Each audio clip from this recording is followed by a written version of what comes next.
out to Natisha Lance, Nancy Grace, producer on this case from the very beginning. First of all, Natisha, let's start from the beginning. What is the defense asking for here? Well, Jean, the defense is asking for the first 2 counts against Casey Anthony to be thrown out. So that is the murder charge against her, as well as the child abuse charge that is against her. Now, they are also asking for the death penalty to be taken off the table. Now, the reason that they want these 2 first counts to be taken off the table is because they feel that the state does not have enough evidence to prove their case. They're saying that there is no evidence that the state does not have enough evidence to prove their case. They're saying that there is no evidence that links Casey Anthony to the crime scene.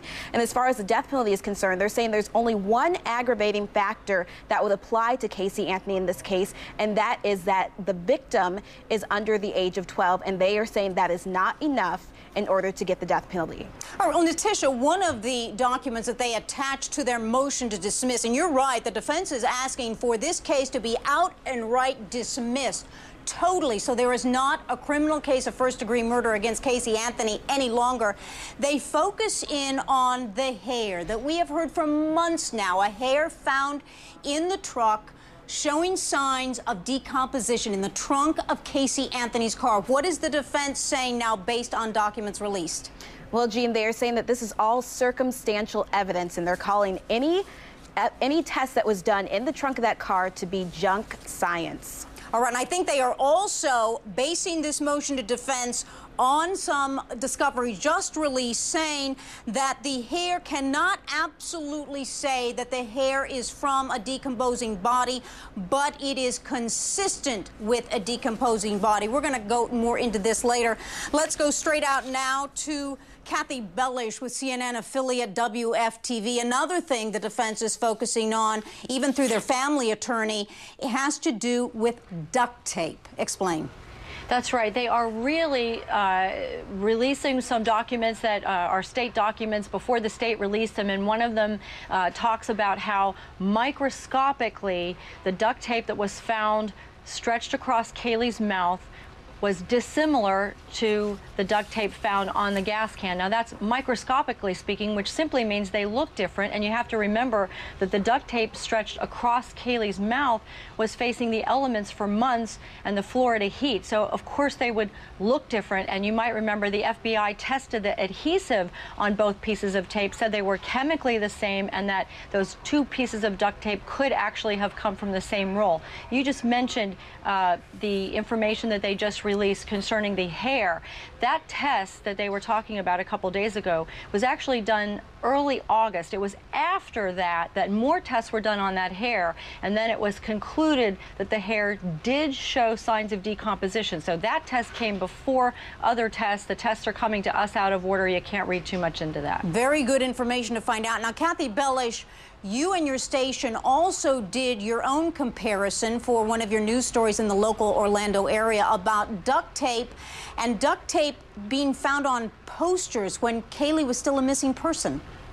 That's right. There was a new focus this week on duct tape. We went back and looked at some of the video we have shot over the months.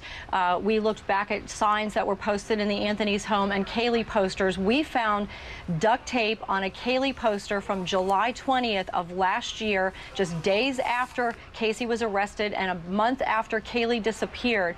And that duct tape appears to have the same distinct markings on it that you can clearly see on the duct tape that was found on the Anthony's gas can. Namely, it has a logo for the company Henkel that was the manufacturer, and even some specifications concerning temperature on the tape. You can see that on the tape that was found on the Caylee poster that the Anthony's had put up early in the days of the search for Caylee. Our legal analyst believes that that is one more piece of evidence, one more piece of duct tape that's similar, that would point to all of them coming from the same roll. It's a very rare type of duct tape that isn't manufactured anymore, hasn't been for years, and it's a rare industrial tape. All right, we are taking your calls live tonight. Kathy, I want to go through this with a fine-tooth comb. The duct tape is from a manufacturer, I believe, called Henkel Company, and actually a logo of the Henkel Company was found on the duct tape?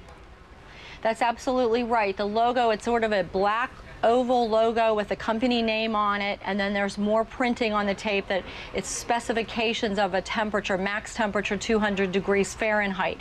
And documents that were previously released to us show that FBI investigators found that same logo also on the tape that was found stretched across Caylee's mouth. We understand there are FBI photographs that clearly show that logo. They apparently were provided to the defense months ago, back in March. The defense has had those photographs since March, and they should be about to be released to us sometime soon. If this duct tape hasn't been available for years, can you purchase it anywhere in the Orlando area? I'm not sure if you can purchase it still in the Orlando area. The Home Depot did not sell it. Lowe's did sell it, but I believe that there were only about 100,000 rolls that were sold across North America. It's a fairly rare duct tape. It's an industrial duct tape, and the fact that 3 pieces now have been found connected to the Anthony family just increases the chances, as the FBI says, that it's likely at least those 2 pieces have come from the same roll. Seems to me more investigation needs to be done on that. Let's go out to the attorney, Susan Moss, advocate, family law attorney out of New York. Joey Jackson, defense attorney out of New York. Midwin Charles, defense attorney out of New York also. To Susan Moss, you know, the defense has a point here. They are saying there's just not enough evidence here. You don't have fingerprints, you don't have fiber evidence, you don't have any forensics that match Casey Anthony herself with the crime. Play devil's advocate with me. Why shouldn't this case be dismissed? Absolutely not. Even the circumstantial evidence in this case is enough to convict her. 31 days she doesn't tell anyone that this child is missing. And how about the Zenaida Sharada? I mean, who could forget the smell of death in her own car? Now they're coming out and saying, oh, it wasn't the smell of death. It was apparently death-scented pizza?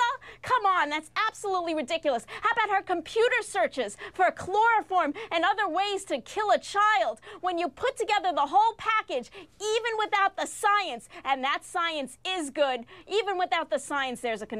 You know, Susan Moss, I want to tell you, as an attorney and with Court TV covering so many cases for many years, I've covered many death penalty cases that are circumstantial cases, and guess what? There is a conviction. Now, one that stands out in my mind is the Scott Peterson case in California.